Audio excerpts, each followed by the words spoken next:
Actor Bala அவர்கள், hero Bala அவர்கள். அவரை பற்றி இப்ப சோசியல் மீடியால பயங்கரமான பரபரப்பான குற்றச்சாட்டுகள் வந்து ஒரு சிலர் வந்து அவர் மேல வந்து அடிக்கிட்டு வராங்க. ஆக்சுவலா சீனியர் ஜர்னலிஸ்ட் அப்படின்ட்டு உமாபதி அப்படிங்கிற ஒரு நபர் இருக்காரு. அவர் வந்து பாலா அவர்கள் மேல இருந்து பல குற்றச்சாட்டுகளை வந்து அடுக்கடுக்கா அடிக்கிருக்காரு. அதுல வந்து ஒரு சிலது பார்த்தோம்னா, அதாவது இப்ப வந்து நேபாள்ல மிகப்பெரிய ஒரு வன்முறை போராட்டம் என்பது வெடிச்சது. அதுக்கு வந்து முக்கியமான காரணம் வந்து நேபாள்ல இருக்கக்கூடிய ஒரு சமூக ஆர்வலர். அதே மாரி இப்ப வந்து லண்டன்ல பார்த்தோம்னா, டாமி ராபின்சன் அப்படிங்கிற ஒரு நபரால இமிகிரன்ட்ஸ்க்கு எதிராக ஒரு புரோட்டஸ்ட் வந்து போயிட்டு இருக்கு. அதே போல நம்மளுடைய தமிழ்நாட்டுல பாலா போன்ற நபர்களால் நம்மளுடைய தமிழ்நாட்டுக்கும், இந்தியாவுக்கும் மிகப்பெரிய ஒரு ஆபத்து இருக்கு.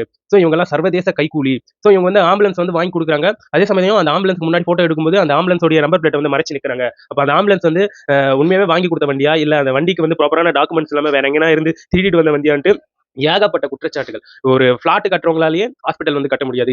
எப்படி பாலாவால மட்டும் ஒரு ஹாஸ்பிட்டல் வந்து கட்ட முடியுது அப்படின்ட்டு பல குற்றச்சாட்டுகளை வந்து பாலா அவர்கள் மேல வந்து அடிக்கிருக்காங்க. இவர் பின்னாடி சர்வதேச கூட்டம் ஒண்ணு இருக்கு அப்படின்ட்டு பல குற்றச்சாட்டுகளை வந்து இவர் மேல பாலா அவர்கள் மேல வந்து பலர் வந்து அடிக்கிருந்தாங்க. இப்போ வந்து பாலா அவர்கள் அதுக்கு ரியாக்ட் பண்ணியிருக்காரு. சோ அது சம்பந்தப்படுத்தி என்ன பேசியிருக்காருன்னா, சம்பந்தமே இல்லாம என்ன வந்து சர்வதேச கைக்கூலி அப்படின்ட்டுலாம் பேசிக்கிட்டு இருக்காங்க. அதாவது நாங்க வந்து ஒரு பையனுக்கு வண்டி வாங்கி கொடுத்தோம் ஜெப்டோல இருந்து. பழைய ஓனர் யாருன்ட்டு தெரியக்கூடாதுன்றதுக்காக தான் அந்த நம்பர் பிளேட்ட வந்து மறைச்சோம்.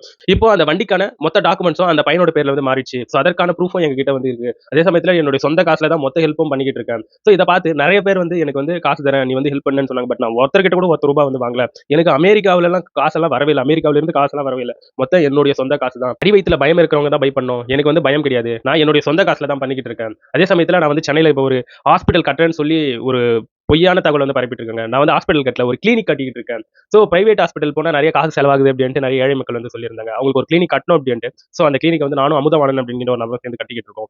சோ ஒரு டாக்டர், ஒரு நர்ஸ் 2 பேரும் சேர்ந்து 80,000 வரைக்கும் தான் ஆகும். சோ அந்த காச வந்து நான் ஒரு ஈவென்ட்க்கு போனாலே அந்த காச வந்து நான் எடுத்துருவேன். சோ அதனால இப்போ அந்த கிளினிக்க வந்து நான் கட்டிக்கிட்டு இருக்கேன். அதே சமயத்துல வந்து கூல் சுரேஷ் அவர்கள் வந்து சம்மந்தமே இல்லாம பேசியிருந்தாரு. சோ அது வந்து என்ன வந்து டார்கெட் பண்ற மாரி இருக்கு. அதே சமயத்துல வந்து சிவகார்த்திகேயன் அவர்களுடைய படமான மதராசி கூட இப்ப வந்து காந்தி கண்ணாடி என்பது ரிலீஸ் ஆயிருந்தது. சோ அதற்கு கூட விவாதங்கள் என்பது கிளம்பியது.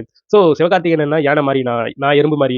நான் வந்து சோசியல் மீடியால வந்து வீடியோஸ் போட்டு சம்பாதிக்கிறேன்னு சொல்றாங்க. நான் வந்து அப்படி சோசியல் மீடியால போட்டு காசு சம்பாதிக்கணும்னா யூடியூப்ல இல்ல நான் போடணும். நான் வந்து இன்ஸ்டாகிராம்ல தான் போட்டுட்டு இருக்கேன். சோ என்ன வச்சு சம்பாதிக்கிறவங்க யூடியூப்ல பேசி என்ன வச்சு சம்பாதிச்சுட்டு தான் இருக்காங்க அப்படின்ட்டு பாலா அவர்கள் வந்து சரியான அவருடைய பதிலடியை வந்து கொடுத்திருக்காரு. இந்த சமயத்துல வந்து ஒரு சிலருக்கு வந்து நான் ஆன்சர் இந்த இடத்துல வந்து சொல்லி ஆகணும். அதாவது ஒரு நபர் வந்து சம்பாரிச்ச காசெல்லாம் வச்சுக்கிட்டு ஜாலியா பெரிய கார் வாங்கிட்டு லக்ஸுரியா வாழ்க்கையை வந்து வாழ்ந்துட்டு போயிடலாம். சோ அந்த நபரும் ஹெல்ப் பண்றேன் அப்படின்ட்டு பாலா அவர்கள் வந்து பலருக்கு வந்து ஹெல்ப் பண்ணிட்டு இருக்காரு. சோ அதை பார்த்துட்டு இவருக்கு எங்கிருந்து காசு வருது? இவர் பின்னாடி வந்து பெரிய பினாமியே இருக்காங்க. இவங்க பின்னாடி பெரிய கைக்கூலி இருக்காங்க. இவங்களுக்கு வந்து தனிப்படை வச்சு இவங்களை வந்து விசாரிக்கணும் அப்படின்ட்டு எதுக்கு கேட்கணும்? தகாத வழியில சம்பாரிச்சு இருக்கக்கூடிய நபர்கள் எல்லாமே நல்லா தான் இருக்காங்க. அது போன்ற கூட்டத்துக்கு எதிராக போலீஸ விட்டு ரைட் பண்ணுங்க அப்படிலாம் சொல்றதுக்கு வாய் கிடையாது. இங்க ஒருத்தன் ஓடி ஓடி எல்லாருக்கும் ஹெல்ப் பண்ணிட்டு இருக்கான். அவன எதிர்த்து பேசுறதுக்கு மட்டும் ஒரு கூட்டம் கிளம்பி வந்திருக்கு. சோ எனிவே நண்பர்களே, உங்களுடைய கமெண்ட்ஸ் இந்த இடத்துல தேவை.